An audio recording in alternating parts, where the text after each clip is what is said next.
So if you think about your own world, you probably have a handful of products around you that are important to you, and that it would be nice if you got some tips.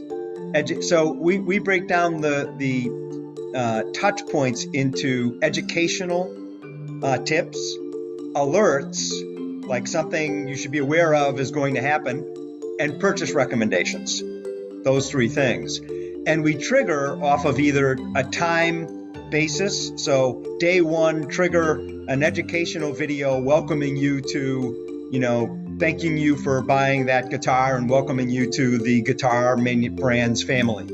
It could be an inquiry where you say, a trigger is, have you ridden 10 miles on your new bicycle yet? And you say yes. And then from a product perspective, we're able to track at 100 miles. We're going to keep track for you. You rode 10 miles in 2 weeks. We'll give you, in 20 weeks, we're going to come back and we're going to suggest to you, here's the maintenance to adjust the brakes and, fix the handlebars and adjust your seat and make sure the tires are right. So it's educational. It's alerts. If there's a problem, like, if you're riding 10 miles a week or every 2 weeks, you likely want to have, you want to check your air in your tires after you've gone about 50 miles. That's an alert.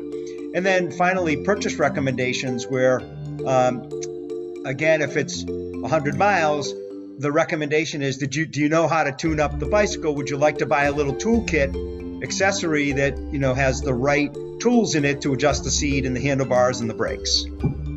So we really look at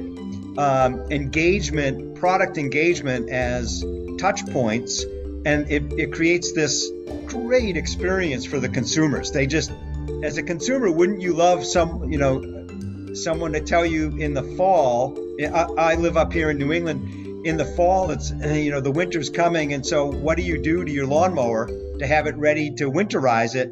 And give me the education, so I don't have to worry about it. Let it just show up and tell me what to do. Meanwhile, all summer it was giving me tips about my lawn, and telling me how to keep the lawnmower running well, how to keep my tractor, the air in the tires properly, but also how to make my grass greener if I want it greener.